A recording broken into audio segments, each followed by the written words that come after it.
السلام علیکم dear viewers, میں ہوں جواد مصطفیٰ اور آپ دیکھ رہے ہیں صرف سچ بائی جواد مصطفیٰ۔ ہم حاضر ہوئے ہیں آج اپنے ایک نئے ٹاپک کے ساتھ، تاریخ پاکستان کے مختلف اور متنازع ادوار۔ ناظرین گرامی، ہم اپنے ٹاپک کو مختلف حصوں میں ڈیوائیڈ کر رہے ہیں، مختلف ایپیسوڈز میں، تاکہ ہم تمام انفارمیشن صحیح اور بر وقت آپ تک پہنچا سکیں۔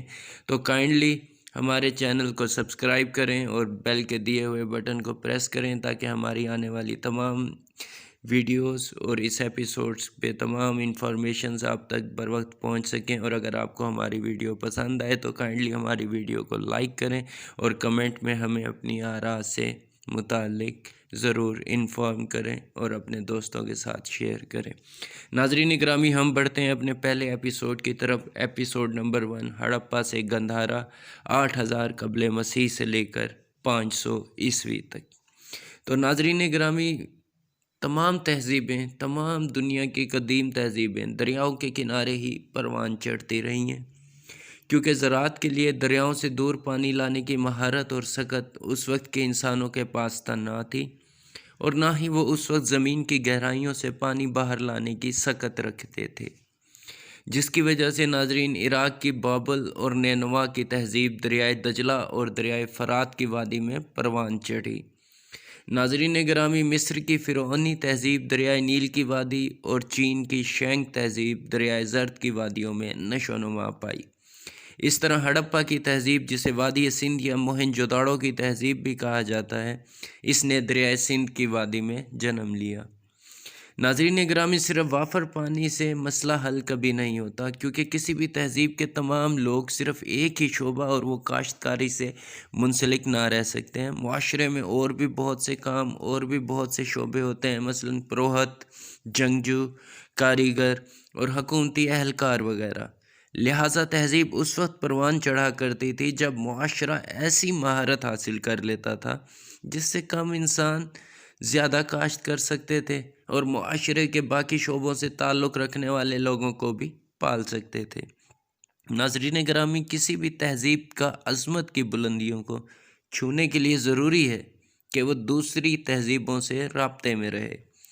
اس کا فائدہ یہ ہوتا ہے کہ ایک تہذیب کے دانشوروں، کاریگروں اور کاشتکاروں نے اپنے اپنے شعبوں میں جو جدت حاصل کی ہوتی ہے تو وہ دوسری تہذیب کے لوگ بھی سیکھ لیتے ہیں۔ پاکستان میں انسان تقریباً 5 لاکھ سال سے آباد ہیں۔ جی ہاں ناظرین، پاکستان وہ خطہ ہے جس میں انسان تقریباً 5 لاکھ سال سے آباد ہے۔ اس زمانے میں انسان غاروں میں رہا کرتے تھے اور پتھر کے اوزار سے جانوروں کا شکار کرتے یا پھل وغیرہ پر گزارا کرتے تھے۔ ناظرین گرامی، ہندوستان میں مختلف قدیم تہذیبوں نے جنم لیا، جن میں ہڑپا کی تہذیب اور وادی گنگا کی تہذیبیں شامل ہیں۔ ہڑپا کی تہذیب پاک و ہند کی قدیم ترین تہذیب ہے۔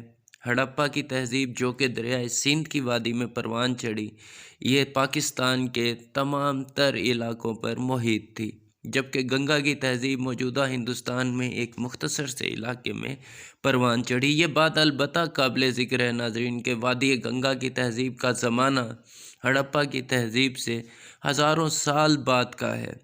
ہڑپا کی تہذیب یہاں کے مقامی لوگوں یعنی دراوڑ لوگوں کی پیداوار تھی۔ جی ہاں ناظرین، دراوڑ نسل کے لوگ ہی ہڑپا کی تہذیب کو بنانے والے تھے۔ ہڑپا کی تہذیب اتنی پرانی ہے کہ یہ پاک و ہند کی پہچان ہے، یہاں تک کہ ہندوستان کے 3 نام، بھارت، ہندوستان اور انڈیا۔ ناظرین، آپ کو یہ جان کر حیرانی ہوگی کہ یہ تینوں کے تینوں نام وادی سندھ کے مرہون منت ہیں، کیونکہ جب آریہ نسل کے لوگ وسط ایشیائی برفانی علاقوں سے وادی سندھ اور دیگر ہندوستان پر حملہ آور ہوئے اور فاتح ٹھہرے تو انہوں نے اپنے اوتار بھرت کے نام پر اس ملک کا نام بھارت رکھا۔ سنسکرت زبان میں دریا کو سندھو کہتے ہیں، جس کی وجہ سے دریائے سندھ کا نام بھی ناظرین سندھ ہے۔ اس لفظ کی نسبت سے یہ علاقہ سندھو دیش کہلایا۔ ماہرین کے مطابق قدیم ایرانی سندھو دیش کو ہندو دیش اور یہاں سے اس کا نام ہندوستان پڑ گیا۔ ناظرین گرامی، پھر جب سکندر یونانی اپنی فوج کے ساتھ ہندوستان پر حملہ آور ہوا تو وہ ہندو کو انڈوس بولے، جو بعد میں چل کر انڈیا بن گیا۔ ناظرین گرامی، یہ تو ہم نے ذرا تہذیب کا ہلکا سا تعارف اور مختصر سا تعارف لیا کہ تہذیب ہے کیا اور ہڑپا کی تہذیب کیا تھی۔ اب ناظرین ہم دیکھتے ہیں کہ ہڑپا کی تہذیب نے کیا ترقی کی اپنی دور میں، اور اپنے دور میں وہ ترقی کی کن کن منازل کو طے کر کے کن کن تہذیبوں سے اور کس کس طرح آگے تھی۔ تو ناظرین قصہ کچھ یوں ہے کہ جیسے کہ آپ جانتے ہیں کہ زراعت کا آغاز تو فلسطین کے علاقے میں تقریباً 15,000 سال قبل ہو گیا تھا۔ تو یہاں سے انسان دریائے دجلہ اور دریائے فرات کی وادیوں میں جا بسے، جہاں پر آج سے 5,000 سال قبل اس نے بابل اور نینوا کی تہذیب کی بنیاد رکھی۔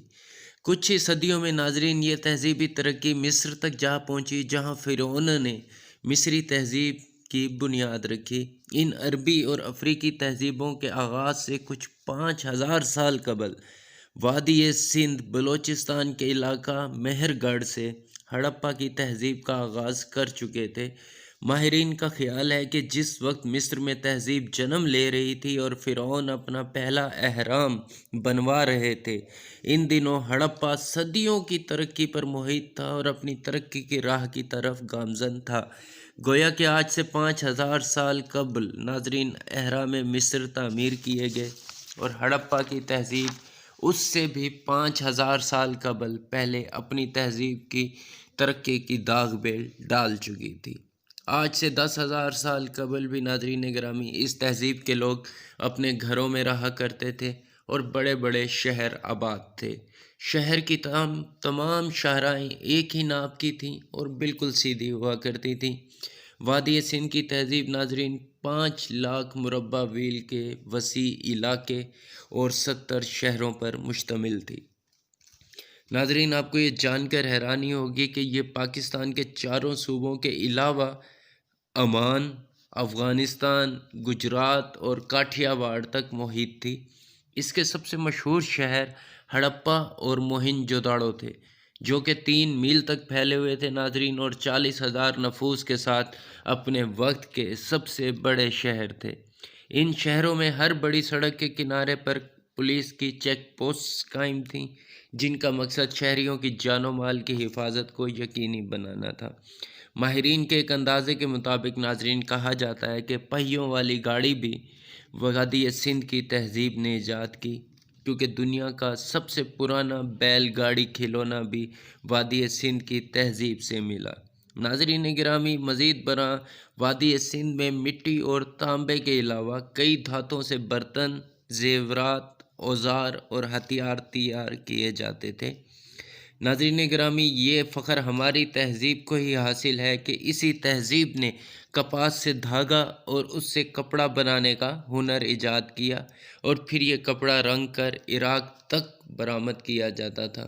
ناظرین گرامی یہ بات قابل ذکر ہے کہ جب وادی سندھ میں لوگ بڑے بڑے شہر بسا رہے تھے، اس وقت باقی ہندوستان میں تہذیب کا نام و نشان بھی نہ تھا۔ وادی سندھ کی تہذیب میں جنگ و جدل، لوٹ مار اور قتل و غارت کی ماہرین کے مطابق کوئی بھی یادگاریں نہ ملتی ہیں۔ یہ تو تھی ناظرین گرامی ایک ترقی پر مختصر نظر وادی سندھ کی۔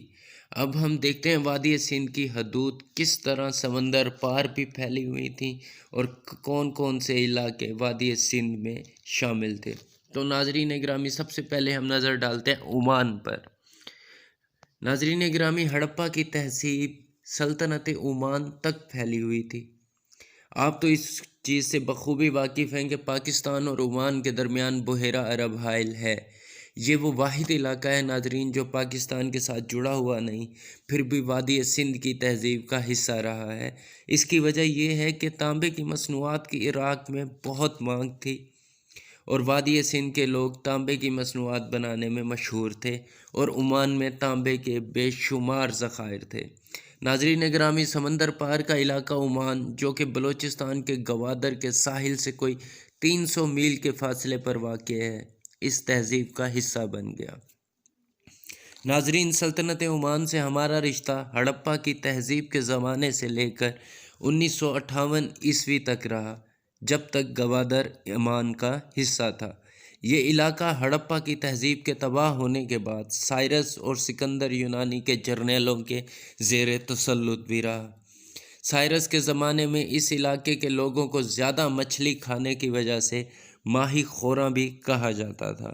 مکران کا علاقہ جو گوادر سے ملحقہ ہے، حضرت عمر رضی اللہ تعالیٰ عنہ کے دور خلافت 643 عیسوی میں مسلمان عرب فوج نے اس پر حملہ کیا اور قبضہ کر لیا، اور 200 سال تک ناظرین مسلمان عرب اس علاقے پر قابض رہے، جس کے بعد بلوچیوں نے دوبارہ اس علاقے کو فتح کر لیا۔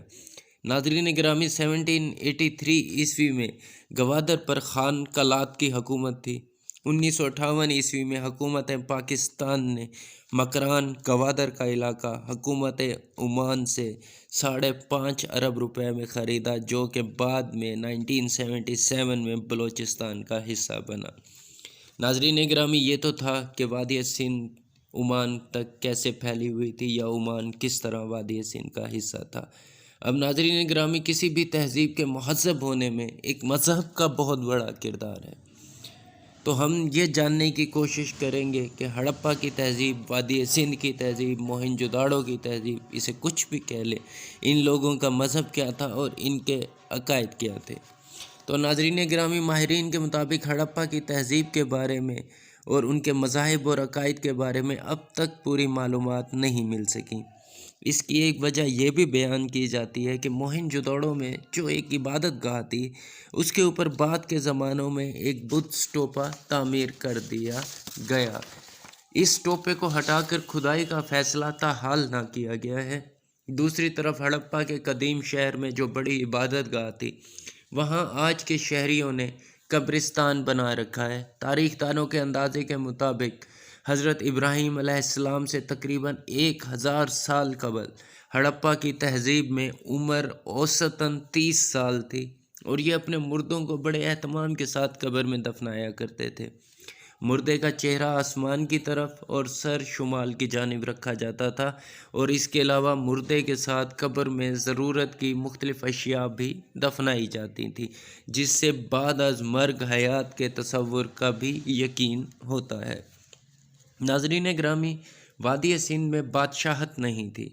شاہی نظام کو کبھی بھی مذہبی نظام نے پنپنے ہی نہ دیا تھا۔ وادی سندھ میں پروہت ہی طاقت کا اصل سرچشمہ تھے۔ پوری تہذیب مذہبی علماء کے تابع تھی، اور مذہبی علماء کی وجہ سے علم اور ترقی جو تھی اس سے دوری پیدا ہونے لگی۔ نتیجہ یہ ہوا کہ جو ترقی صدیوں کی علم دوستی کی بدولت حاصل کی گئی تھی، وہ پروہتوں کے چکر میں پڑ کر دہائیوں میں ہی گنوا دی گئی۔ نوبت یہاں تک آ گئی کہ مزید ترقی تو مکمل طور پر رک ہی گئی، اور پھر وہ تہذیبیں جو ترقی میں ہڑپا سے سینکڑوں سال پیچھے تھیں، وہ ان سے کہیں آگے نکل گئیں، اور انحطاط کا شکار ہوتے ہوتے وادی سندھ کی تہذیب نیست و نابود ہو گئی۔ ناظرین گرامی، یہ تو تھا ان کے مذہب کے متعلق اور ان کے عقائد کے متعلق۔ اب ہم جانیں گے ان قوموں کے متعلق جو کہ فاتح کے طور پر وادی سندھ کی وادی میں داخل ہوئے، جنہوں نے لشکر کشی کی اور فاتح ٹھہرے۔ تو ان میں سب سے پہلے ہم نظر ڈالیں گے آریہ خاندان کے اوپر۔ ناظرین گرامی، 6000 سال قبل وسطی ایشیا سے نکل کر یہ آریہ مختلف دنیا کے مختلف کونوں میں پھیل گئے، یہاں تک کہ یہ لوگ جرمنی میں بھی گئے اور جرمنی کے ہو کر رہ گئے۔ 4000 سال قبل ایران اور افغانستان کے راستے یہ لوگ وادی سندھ میں داخل ہوئے اور یہاں پر قابض ہو گئے۔ ناظرین گرامی، اس وقت پورے ہندوستان میں ایک ہی تہذیب تھی، اور وہ تھی وادی سندھ کی تہذیب، جو کہ موجودہ پاکستان ہے۔ اس لیے آریہ خاندان نے پاکستان پر حملہ کیا۔ جس وقت آریہ نے پاکستان پر حملہ کیا یا وادی سندھ پر حملہ کیا، ناظرین گرامی، یہ ہڑپا کے زوال کا زمانہ تھا۔ ناظرین گرامی، آریہ لوگ گورے چٹے، لمبے تڑنگے اور جنگجو تھے، اور اس کے علاوہ پہاڑی علاقوں میں رہنے کی وجہ سے، برفانی علاقوں میں رہنے کی وجہ سے یہ لوگ انتہائی سخت جان تھے۔ ناظرین گرامی، یہ لوگ آتے ہوئے اپنی رسومات اور اپنے دیوتا بھی اپنے ساتھ لائے، اور انہی لوگوں نے ہندو مت مذہب کی بنیاد رکھی۔ انہوں نے ناظرین گرامی کئی کتب تحریر کی۔ ان کی سب سے مشہور کتب میں رگ وید، جس کے معنی علم کی تعریف ہے، اور اس کے بعد انہی لوگوں نے مہابھارت بھی لکھی، جو کہ 1,00,000 اشعار پر مشتمل ہے، اور ناظرین گرامی انہی لوگوں نے بھگوت گیتا بھی لکھی، جو کہ 7,000 اشعار پر مشتمل ہے۔ اس کے بعد ناظرین گرامی ہم نظر ڈالتے ہیں ایران پر۔ 500 سال اور 516 قبل از مسیح میں ناظرین گرامی دارا نے وادی سندھ پر حملہ کیا اور یہاں پر قابض ہو کر بیٹھ گیا۔ ناظرین گرامی دارا کے بعد پھر ایک اور ایرانی شہنشاہ جسے کوروش کبیر یا سائرس اعظم بھی کہا جاتا ہے، اس نے بھی وادی سندھ پر حملہ کیا اور یہاں پر قابض ہو گیا۔ ناظرین گرامی ان کے بعد دور آتا ہے سکندر یونانی کا۔ سکندر یونانی ناظرین گرامی ارسطو کا ایک قابل شاگرد تھا۔ 330 قبل از مسیح میں اس نے ایران پر حملہ کیا اور قابض ہو گیا، اور 326 قبل از مسیح میں اس نے ٹیکسلا گندھارا یا موجودہ پاکستان پر حملہ کیا اور قابض ہو گیا۔ جب سکندر یونانی ناظرین گرامی 322 میں واپس گیا تو 322 قبل از مسیح میں ہی موریہ خاندان نے اپنی حکومت کی داغ بیل ڈالی، جو کہ 322 قبل از مسیح تھی، اور ہندوستان کے ایک مشہور شہنشاہ اشوک کے دادا چندر گپت موریہ نے موریہ خاندان کی سلطنت کی بنیاد رکھی۔ اس کے بعد ناظرین گرامی دور آتا ہے اشوک کا۔ اشوک ناظرین گرامی ایک شہنشاہ تھا جو کہ مکمل ہندوستان پر قابض تھا، پورا کا پورا ہندوستان اس کے زیر تسلط تھا۔ ناظرین گرامی اس نے اپنا دارالحکومت پٹنہ، جو کہ اس وقت پاٹلی پتر کہلاتا تھا، وہ بنایا۔ اس کی کل فوج کی تعداد ناظرین گرامی 6 لاکھ تھی، اور اس کے بعد فوج کا ایک جمع غفیر تھا۔ اس 6 لاکھ کے علاوہ پیدل پیادوں کی تعداد، گھڑ سواروں کی اور ہاتھی سواروں کی تعداد علیحدہ تھی۔ ناظرین گرامی اس کا دور حکومت 232 قبل از مسیح سے 272 قبل از مسیح ہے۔ ناظرین گرامی اشوک کے بعد گپت خاندان نے پھر دوبارہ سے ہندوستان پر قبضہ حاصل کیا، اور اس بار انہوں نے تقریباً 200 سال تک ہندوستان پر حکومت کی، اور ان کا دور حکومت 320 عیسوی سے لے کر 540 عیسوی تک ہے، اور ان کے زوال کا زمانہ اس وقت شروع ہوا جب ہن قبائل نے مسلسل اور لگاتار حملے وادی سندھ پر کیے، اور گپت خاندان کا جو عرصہ حکومت تھا وہ اپنے اختتام کو پہنچا۔ ناظرین گرامی یہ تو تھی ہڑپا کی داستان، یہ تھی وادی سندھ کی داستان۔ اب ہم دیکھتے ہیں گندھارا کو۔ گندھارا بھی ناظرین گرامی وادی سندھ کا ہی حصہ ہے۔ یہ ٹیکسلا کے شہر اور گرد و نواح کے پنجاب اور خیبر پختونخوا کے علاقے میں 5ویں صدی قبل از مسیح سے 5ویں صدی عیسوی تک بدھ مت کے فلسفے اور فن بت تراشی نے اس علاقے میں بے پناہ ترقی کی۔ ناظرین گرامی اس علاقے کی شہرت پوری دنیا میں پھیلی ہوئی تھی، اور مشرق و مغرب سے لوگ اس دور میں بھی علم و فن کی تعلیم حاصل کرنے کے لیے گندھارا آیا کرتے تھے۔ ایسے ہی لوگوں میں عیسائیت کے مشہور عالم سینٹ تھامس بھی شامل ہیں، جو حضرت عیسیٰ کے مصلوب ہونے کے چند برس بعد ہی گندھارا ٹیکسلا میں جلوہ افروز ہوئے۔ اسی پاکستانی تہذیب کو گندھارا علم و فن کے نام سے بھی جانا جاتا ہے۔ ناظرین گرامی مشہور عالم پانینی 350 قبل از مسیح، جس نے سنسکرت کی پہلی گرامر لکھی، اور چندر گپت موریہ کا وزیر اعظم اور مشہور زمانہ کتب ارتھ شاستر کا مصنف کوتلا چانکیہ بھی یہیں گندھارا کی یونیورسٹی سے تعلیم یافتہ تھے۔ یہاں پر فن مجسمہ سازی نے ناظرین گرامی بے پناہ ترقی کی۔ ناظرین گرامی آپ کو جان کر حیرانی ہوگی کہ گندھارا آرٹ کی خاصیت یہ تھی کہ یہ ہندوستانی، ایرانی اور یونانی فنون کے حسین امتزاج سے وجود میں آیا تھا۔ یہ تھی ناظرین گرامی گندھارا کی تہذیب کی داستان۔ اس کے بعد ناظرین گرامی ہمارا ہے ایپیسوڈ نمبر 2 کہ کس طرح عرب اور غزنوی موجودہ پاکستان وادی سندھ پر حکومت کرتے رہے، کس طرح یہ حملہ آور ہوئے، کس طرح انہوں نے حکومت کی، اور کس طرح انہوں نے اپنی حکومت کو فروغ دیا اور موجودہ پاکستان اور بر صغیر پاک و ہند پر حکومت کی۔ ناظرین گرامی جاننے کے لیے ہمارے چینل کو سبسکرائب کریں اور بیل کے دیے ہوئے آئیکن کو پریس کریں۔ اگر آپ کو ہماری ویڈیو پسند آئی تو کائنڈلی اپنے دوستوں کے ساتھ شیئر کریں اور ہماری ویڈیو کو لائک کرنا نہ بھولیے گا۔ جواد مصطفیٰ کو اجازت دیں۔ اللہ آپ کا حافظ و ناصر ہو۔ خدا حافظ۔ پاکستان زندہ باد۔